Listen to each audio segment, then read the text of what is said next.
if you're looking to become a content creator, it is not for the faint of heart. You have to live, eat, sleep, breathe it. Now there is more competition than ever. I will say that there's more money than ever, and I can't wait to talk to you guys about that inside of the Patreon because I've learned a lot. I've learned a whole lot. Just over the last month, I've learned so much about more monetization and more bags to get. It is so much money in it, but I will tell you, it's just like anything that once you get into it, you really have to immerse yourself, or you are not going to be successful when it comes to content creation. Real talk. Like before we get into the show, and we got a full show, so we're gonna be here for at least a full 2 hours. So we're gonna kick it and we're gonna ride it out.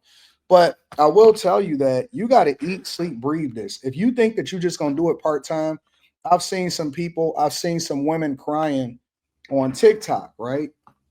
And they'll be crying and they'll be like, "Oh my God, I'm about to go homeless. Can everybody watch the video for at least 1 minute? Or can you hit me on my Cash App and make sure you support me so that hopefully I can raise enough money to be able to pay my rent?" And people think that you can finesse people into being a full-time content creator, and it does not work like that. It don't work like that. I know people see my vlogs and you see me out and about. That's because I really don't sleep like that. I sleep in spurts. I might sleep for 4 hours in the bed, and then I'll take another 2 hour nap, and then I'll take another hour and a half to 2 hour nap on a plane or something like that. Or like yesterday, all last week or all this week, earlier this week, I chose not to drive. And the reason that I don't drive is because it's easier for me to get my work done while I'm sitting in the back of the car. So if I jump into an Uber, I can work while I'm riding, and I'll take a black car or a black truck or whatever because I just think that it's a little bit more comfortable. I tried to take a regular Uber X the other day. This Indian guy picked me up. It smelled just like curry in there. I said, I'm not doing this no more. I'm just telling you, I'm not doing it anymore. I'm not, look, if I don't have to, I don't mind taking Uber X. I don't mind taking regular flights. I don't mind taking regular seats and none of that stuff. But when you go from one thing to the other, you realize that you're willing to pay the difference because it's just a vastly different experience. I don't need cheap no more. I need convenience and I need comfortability. I don't need dog. I got into that Uber X. I said, oh, it was a red Malibu.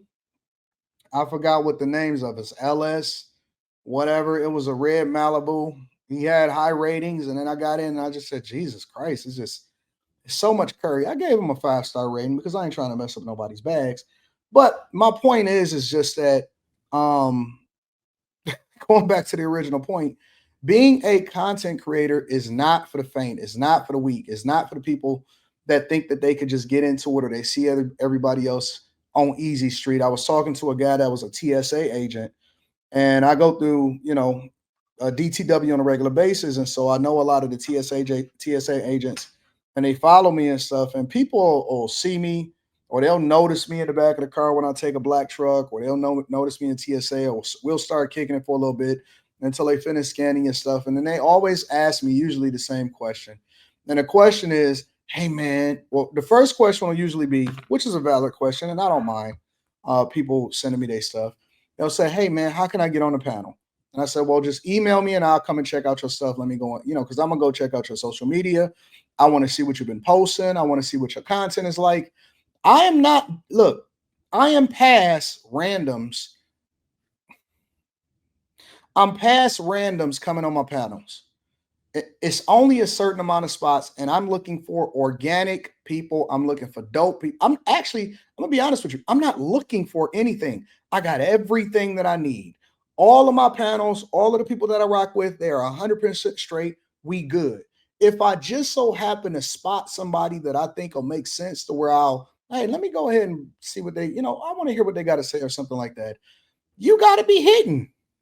You got to be hitting because I've seen hundreds, if not thousands, of people coming up on my shows, and they quiet, they silent, they don't have it. It's something that's just not there. They don't know when to jump in, jump out. The conversations that they add is not necessarily valuable to whatever it is. It's no unique take. It's nothing. They trying to tell me what they want, what you want them to hear instead of just being authentically themselves. They scared of the criticism, all of that type of stuff. And so it's just like a regular job interview. When I go through and I see you and you send me an email, and I don't always respond back. I don't always say something, but I have my people go through it. And when they spot something that's unique, they go through your social media, they go through your YouTube channels, they go through your content and see what you ain't never posted. So what makes you think that you gonna turn up and you're gonna be sweet on my platforms? And so you got to show up. But that's what I'm saying. Like people don't take this serious. This is serious for me. I know I entertain. I know that we have different conversations. I know that we get to the bag and we take care of business. I know sometimes that it might even look easy because all you do is you see the transitions, you see the stories, you see the content. You think that it's 18 people that's working for me. It's not. It's not. Behind the scenes, it's 98% Anton from AntonDaniels.com, and everything and everybody else around me are they assist me. You know what I'm saying? They help me with my emails. They help me with setting stuff up. They help me with scheduling. They may help me come in and do some stuff in the studio as far as setting stuff up. But when you see this stuff going out and you see this show, you see the producing of it, you see the curating of content, you see stuff that's going out on TikTok. A lot of people say, Anton, you hitting on X now, you hitting on TikTok, you hitting on Instagram. That's all me. That's 100% me. I spend the majority of my days, the majority of my time. It don't matter if I'm around people, if I'm not around people. I'm thinking of it. I'm curating it. I'm putting it together. I'm earmarking stuff. I'm looking at stuff. I'm tuned into the culture. I go into the streets. I go and visit the different cities. I want to see what the culture is like. I'm out and about participating. I'm in the spaces. I'm talking to the women. I'm talking to the men. I'm talking to the people. I'm interacting. This is life. Like you truly have to, you gotta love this. And the reason that we say you gotta love what you do, it's not about how much you like what you do. Loving what you do means that you ready and you willing to get up and do the things even when you don't want to do. Most of whatever it is that people are successful at, 90% of it is busy work. It's working. It's hustling. It's putting stuff together. It's dealing with the nonsense. It's trying to figure out what equipment works and what is this person doing over there and how can I fit this in. 10% of it is the actual performing or getting on the live stream or creating the content or whatever. 90 to 95% of everything that you do is all of the stuff. So the loving of it is the planning, it's the grind, it's the hustle. It's you wanting to, when you tired, you still got to take that flight. When you tired, you still got to get on a live stream. When you know that everybody else is going to party, and you could say, "Hey guys, I'm gonna go on vacation for a week," but you say, "I'm gonna just keep on going and hustling." And so all I'm saying is some fair weather people, and it's always gonna be the one percenters. The one percenters is going to show up in every single industry. It does not matter what the industry is. They got the same mindset, they got the same work ethic, and it translates across the board. It's going to be a one percenters in corporate America. It's going to be a one percenter of the people that's in the factories. It's going to be a one percenter of business owners. It's going to be a one percenter of content creators. It's going to be a one percenter of traders. It's going to be a 1% of 1%ers of people that dedicate themselves to their craft. It's going to be a one percenter of people that know how to speak and communicate effectively. There is a 1%. The other 99% is going to act like it's luck. The other 99% is going to act like, oh man, the real estate agents, they don't just wake up and just become great. Oh, you just got $1 million listings. No, they built their clientele. They built their network. They got great relationships. They have a great reputation. They dress a certain way. They emphasize certain things. They consistent over a longer period of time. They built that whole thing. They didn't wake up and was just great at whatever it is that they do. They grind. They grind. They knew how to market themselves. Man, listen, bro. I've learned some stuff over the last month. Some stuff I didn't even know. And I'm not gonna gatekeep it.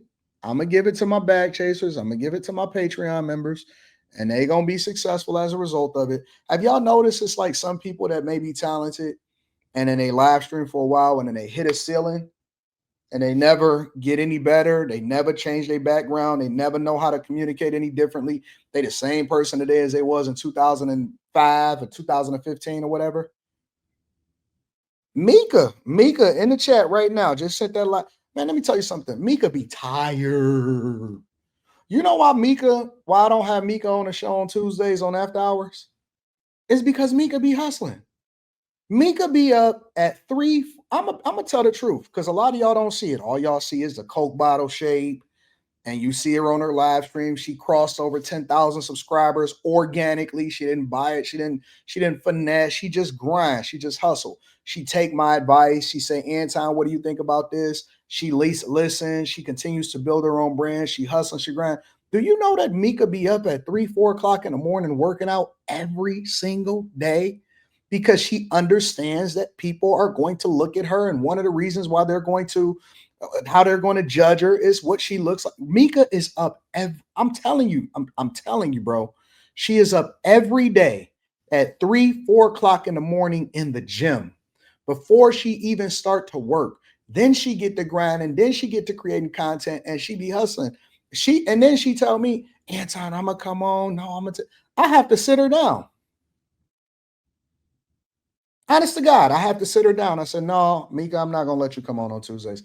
No, I'm not gonna let you do this. Nope. Mm-mm. Mm-mm. I have to sit her down.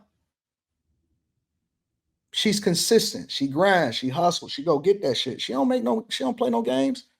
She don't play no games. That's why I love her. That's why I love her because I see something in her, and she nurtures it, and she grinds, and nobody can say it's because she got lucky. It's because she's very intentional. Me and her connecting. You know what I'm saying? And the way that we work, our relationship as content creators, as business people, as friends, me and Mika's relationship is intentional. It's very intentional. She makes sure she tap in with me. I make sure that I tap in with her. We don't always talk like on a daily basis or nothing like that, but we're very intentional in maintaining a relationship because we know that it's going to be conducive long term. Everything you do is going to have to be intentional. For those of you that wake up and think that you're just going to be a content creator, you're going to have to live it. You got to live it. You have to live it. You got to be in these streets. You got to be hustling. You got to be grinding. You got to go get it. Otherwise, do it passively, hang out, have a good conversation. But very few people are meant for this journey. Very few people. Myron, a lot of people notice that me and Myron is starting to build a lot. We have a really great relationship now. We put our differences in the past. Myron hustle. I remember people used to tell me, Anton, I don't know. Between you and Myron, I don't know which one of y'all worked the hardest. Myron work his ass off. I work my ass off. DJ Academics work his ass off. Look, we may have differences of opinion. We may even disagree with each other at certain points. But I'm trying to tell you the commonality in all of us is that DDG, people may criticize him. They may not like him for Haley Berry. DDG don't miss. DDG be streaming. He be working. He be hustling. He be trying to figure it out. He be in city to city, state to state, going to different content creators, working with you. Like we all got the different things that we do that make us successful, our different strategies. But the reality is that the one common thing within us is that we are going to hustle. And that is the thing that makes us different. That's the thing that makes us different. Shout out to O'Shea, my guy O'Shea Duke Jackson. He work his butt off. He work. He works. So then when we busting down the big checks or we making big moves or we doing the things that we want to do, it's the reason for that. It's a reason for that. It's because we put the time in. I might do 3, 4 streams in one day, depending on what day of the week it is.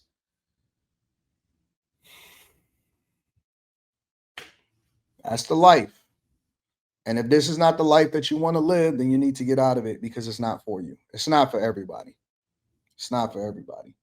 It's hard. It can be really difficult. It can be hard.